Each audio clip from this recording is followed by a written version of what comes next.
문제가 있었던 교회이기도 합니다. 그래서 고린도 교회는 문제 많고 말썽 많은 오늘날의 현대 교회에 좋은 답안을 제시하고 있는 모델이 되기도 합니다. 편지가 쓰여질 당시 고린도가 속해 있는 지역 헬라, 그리스, 여러분 그리스란 나라 아시죠? 그리스 사람들이 신에게 바쳐진 거룩한 제물로 받아들이는 우상 제물에 대해서, 그리스에는 많은 신들이 있었죠. 그리스 하면 지금도 가면 정말로 호화롭고 멋진 신전들이 많이 있는 것을 볼 수 있습니다. 당시 그리스도인들이 어떻게 그 제물에 대해서 이해하고 대처해야 하는지에 관한 문제가 오늘 우리가 읽은 본문 말씀의 주제인 것입니다. 고대 도시에서는 공적으로 매매하려고 내놓은 음식물 중에 대부분이 제물에 들여졌다가 팔려진 그런 음식들이었습니다. 왜냐하면 시장에서 파는 고기가 거의 이러한 제사에 바쳐졌던 고기라고 보아도 무방했기 때문입니다. 즉 고대 헬라 그리스에서는 도살 행위를 금지하였기 때문이었습니다. 당연히 당시 헬라에 거주하던 유대인들에게 있어서는 이방 신전에 바쳐진 그 우상 제물들을 접촉하거나 심지어 먹는 것은 당연하게 금지되었던 것입니다. 유대인들이 이제 그리스 지역으로 가서 많이 살았는데 거기서 이런 문제를 만난 것이죠. 뿐만 아니라 이방인의 집에 초대를 받아서 식사하는 것도 금지되었습니다. 그러나 헬라 세계의 그리스란 나라의 바울을 통하여서 전해진 복음으로 말미암았습니다. 그들에게 복음이 전해지고 믿음을 갖게 된 이방 그리스도인들은 실제로 이교도인 친척과 친구들을 가지고 있었을 뿐만 아니라 그들의 초대에 응해서 그 고기를, 이방신의 제물로 사용되었던 고기가 식탁에 올려졌을 때 어쩔 수 없이 그 고기를 먹지 않을 수 없는 그런 상황에 놓였던 것입니다. 때로는 그렇게 쓰여진 고기가 시장에도 나와 판매되고 또 그리스도인들은 그것을 사서 또 자연스럽게 먹게 되는 그런 경우도 많았던 것입니다. 그런 상황 가운데 신앙적 갈등이 생긴 것은 당연한 일이었고 어찌 보면 자연스러운 일이라고 할 수 있습니다. 결국에 이 문제로 인해서 고린도 교회 내에서는 유대인 그리스도인과 이방인 그리스도인 사이에서 논쟁이 벌어지고 갈등이 심화되는 그런 처지에 놓이게 된 것입니다. 유대인 그리스도인들 중에 이방 그리스도인들이 함부로 우상의 제물을 먹음으로써 그 양심의 가책을 받고 믿음이 연약해지고 더러워진다고 그렇게 섣불리 짐작하고 비난하는 사람들이 있었고, 고린도 교인들 가운데서도 그 우상 제물은 절대 먹어서 안 된다고 거부하는 사람들과 예수 그리스도를 구주로 영접한 이후에 영적인 지식을 통해서 참 자유함을 누리고 있던 그리스도인들은 어떤 음식이든지 마음대로 먹을 수 있다고 생각하는 그런 사람들이 서로 갈리고 찢기고 대립하는 양상이 벌어지고 만 것입니다. 이러한 상황에 처한 고린도 교회 교인들에게 전해진 말씀이 바로 오늘 본문 말씀인 것입니다. 하물며 또한 오늘을 살아가는 이 땅의 현대 그리스도인들에게도 우리가 알아야 할 지식, 과연 우리가 깨달아야 할 지식이 무엇인가에 대해서 전해주는 그런 말씀이 좀 있습니다. 첫 번째, 죄와 의와 심판에 대한 말씀입니다. 우리는 한때 10여 년 전인가요? 국가에서, 나라에서, 정부에서 제공하는 이러한 홍보를 많이 접한 적이 있습니다. 대한민국이 산업화는 늦었지만 정보화에는 앞서가자, 이런 말씀 들어보셨죠? 그래서 많은 그런 컴퓨터, 인터넷이 발달하게 되었지 않습니까? 앞으로의 미래는 정보를 얼마나 빨리 많이 신속하게 알고 응용하느냐에 따라 그 그 나라에, 그 집에 한 개인의 흥망성쇠가 좌우된다고 다들 말하였습니다. 그런데 정보라는 것이 무엇입니까? 쉬운 말로 각종 지식을 뜻하는 것입니다. 이에 부흥이라도 하듯이 우리나라는 세계에서 유래를 찾아볼 수 없는 인터넷 강국이 되었지 않습니까? 그래서 옛말에 아는 것이 힘이다 라는 이 말을 우리나라 사람들은 가장 좋아하는 그런 속담이 되고 있는 듯 합니다. 곧 정보가 인생과 나라의 성패를 좌우하는 시대가 도래한 것입니다. 그런데 그게 다일까요? 이 많은 정보의 홍수 속에, 이 많은 지식의 범람 속에서 알아서는 안 되는 것이 있다는 사실이죠. 아나 마나한 쓰레기와 같은 지식도 존재한다는 사실입니다. 문제는 우리 인간들은 무엇이 꼭 알아야 하는 지식이 있고 또 무엇이 꼭 알아서는 안 되는 지식인가를 구분할 수 없다는 사실입니다.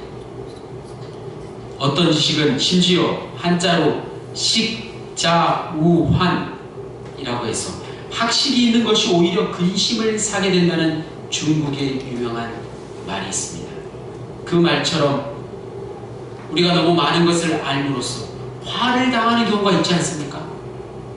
너무 쓸데없는 것을 많이 알므로써 우리의 삶이 고단해지고 피폐해지고 있지 않습니까? 이렇게 잘못된 지식으로 말미암아 우리들이 당황하고 우왕좌왕하는 일이 지금 이 시대에 나타나고 있다는 사실입니다. 그렇다면 우리 그리스도인들이 꼭 알아야 하는 지식은 무엇입니까? 다 함께 신약성경 요한복음 16장 8절에서 11절 말씀을 찾아보겠습니다. 신약성경 175페이지 요한복음 16장 8절에서 11절 말씀을 우리가 함께 읽어보겠습니다. 제가 한번 큰 소리로 읽어보겠습니다. 눈으로 그리고 천천히 따라하시면서 한번 확인해 보시기 바랍니다. 요한복음 16장 8절로 11절까지 신약성경 175페이지 제가 읽어드리겠습니다. 그가 와서 죄에 대하여 의에 대하여 심판에 대하여 세상을 책망하시리라. 죄에 대하여라 하면 저희가 나를 믿지 아니하며 의에 대하여라 하면 내가 아버지께로 가니 너희가 다시 나를 보지 못하며 심판에 대하여라 하면 이 세상 임금이 심판을 받았음이니라. 아멘. 성경은 이야기하고 있습니다. 죄와 의와 심판에 대해서 우리에게 말씀하고 있습니다. 이 말씀처럼 죄가 무엇인지를 남들에게 알려서 죄를 짓지 않도록 해주고 의가 무엇인지를 자신이 깨닫고 남들에게 가르쳐 주어서 주님을 잘 믿도록 하고 심판이 무엇인지를 온전히 믿고 깨달아서 남들에게 전함으로써 죄인에게 내리는 심판이 얼마나 두려운 일인가를 깨닫게 하시고 의인에게 주시는 축복이 얼마나 빛나는 것인가를 알게 하셔서 예수 그리스도를 우리 주님을 잘 믿도록 하는 것, 그것이 주님께서 우리에게 주신 지식인 것입니다. 이것이야말로 우리가 알아야 할 지식, 즉 우리 그리스도인들이 꼭 알아야 하는 지식인 것입니다.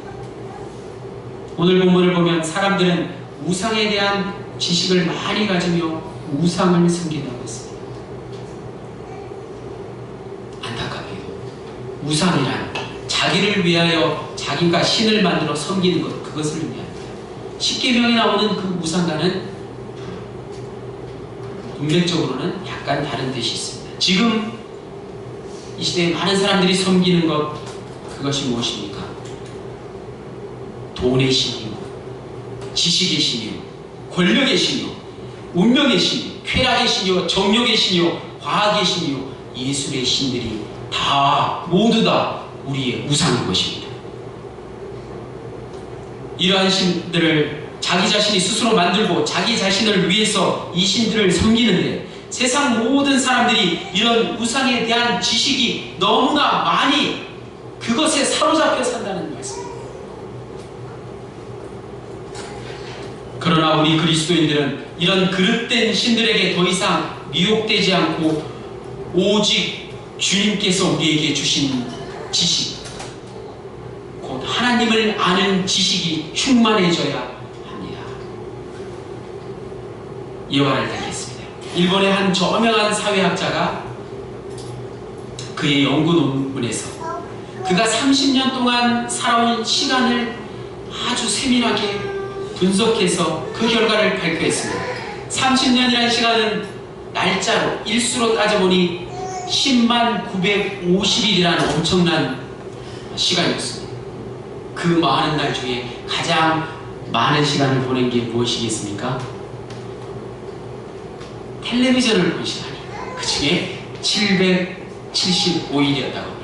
그리고 책을 또 봤어요. 722일 동안 책을 봤고 식사한 시간이 707일, 전화한 시간이 691일, 그리고 축제와 경조사와 남의 잔치에 다닌 일, 참석한 일이 554일, 그리고 연회에 초청받아서 가서 파티도 하고 이렇게 즐긴 일,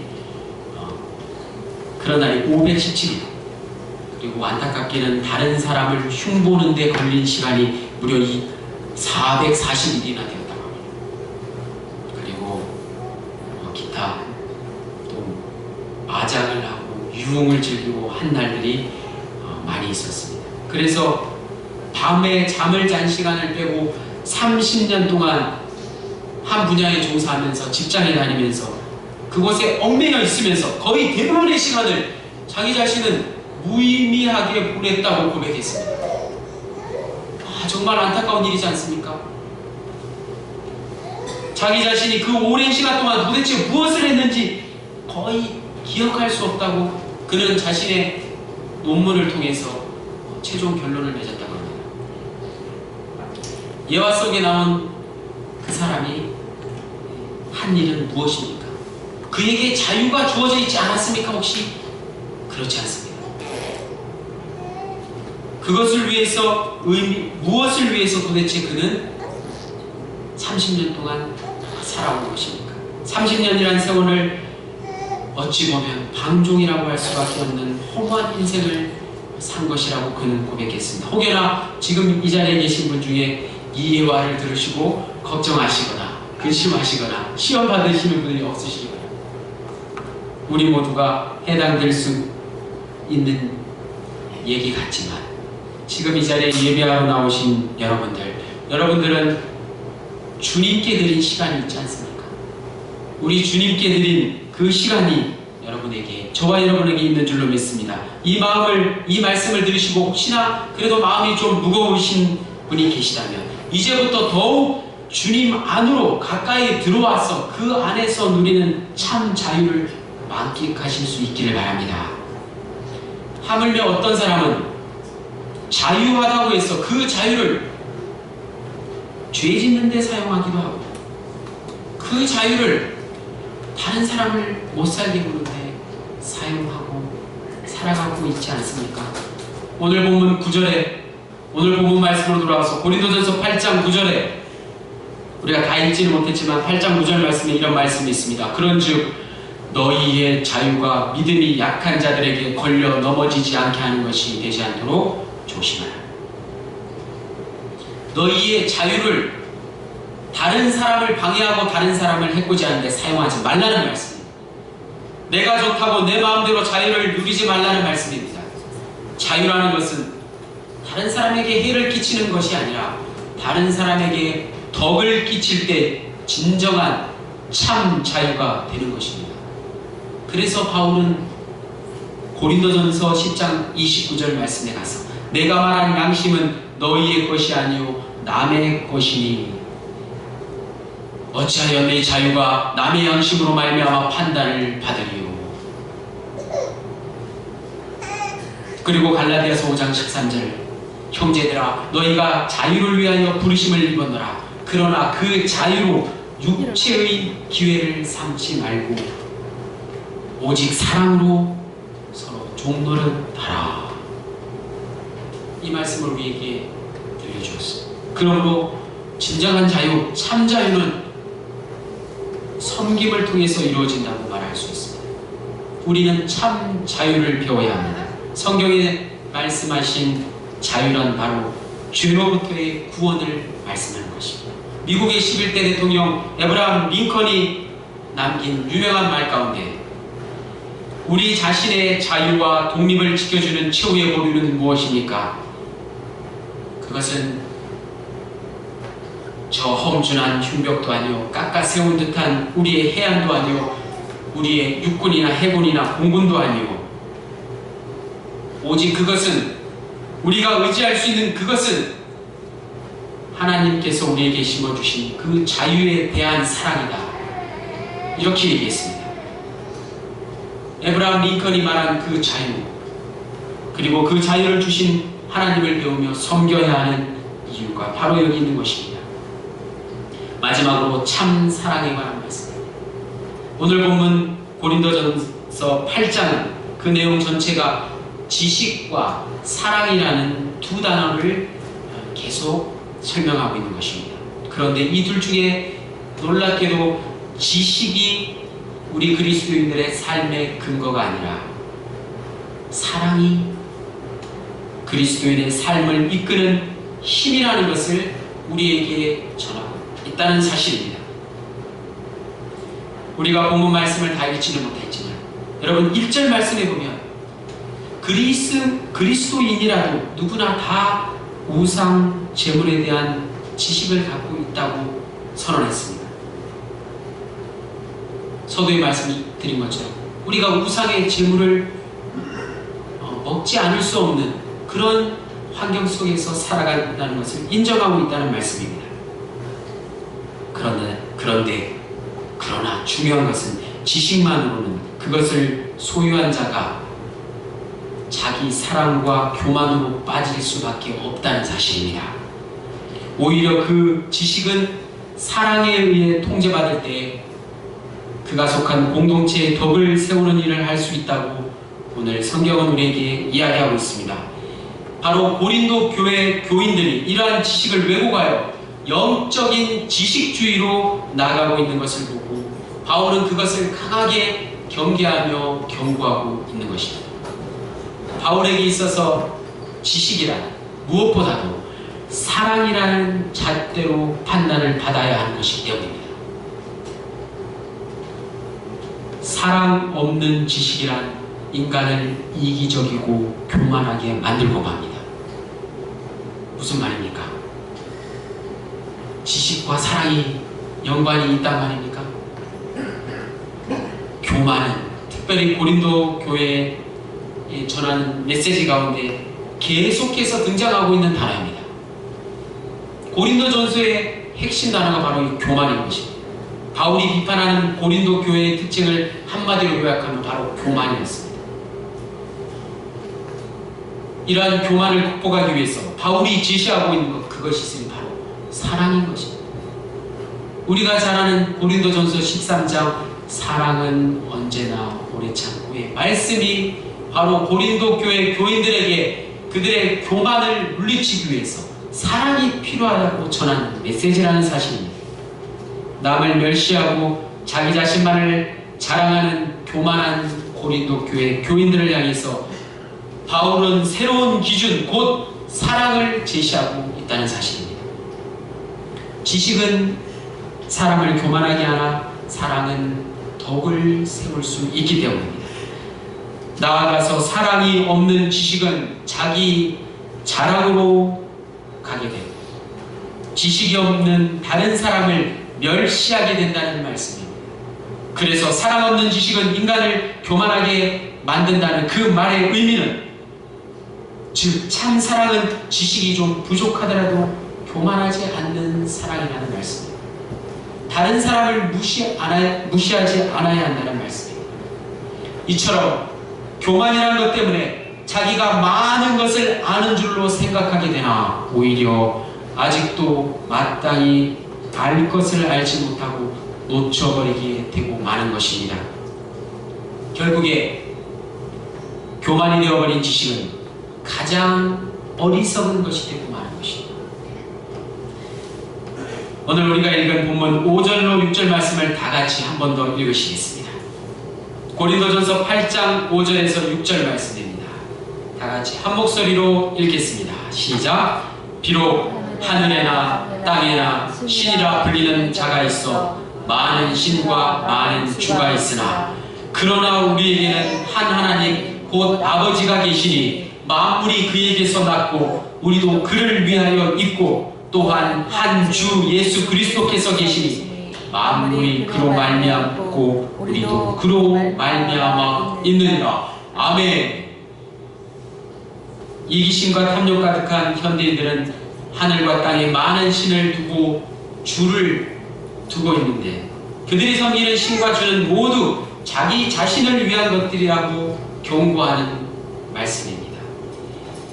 그렇다면 우리는 과연 지식이 있으면서 사랑할 수는 없을까요? 지식을 가지고 겸손하게 다른 사람을 사랑해야 되지 않을까요?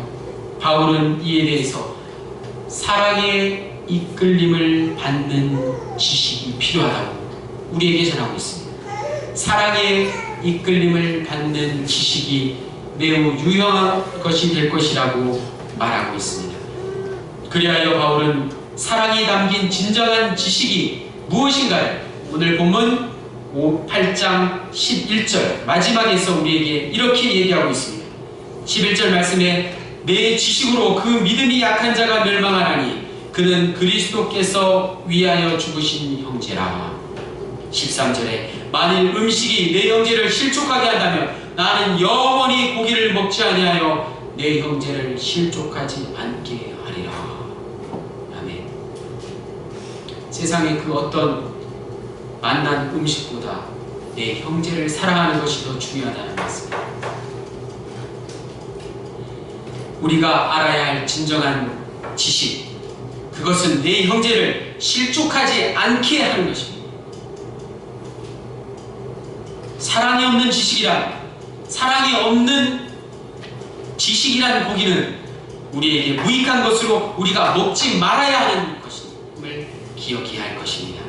오늘 말씀을 마무리하겠습니다. 오늘 말씀을 통해서 오늘 말씀의 제목, 우리가 알아야 할 지식, 그것이 무엇인지를 오늘 본문 8장 말씀을 통해서 깊이 묵상하시고 그 말씀의 의미를 깨닫는 저와 여러분 되시길 바랍니다.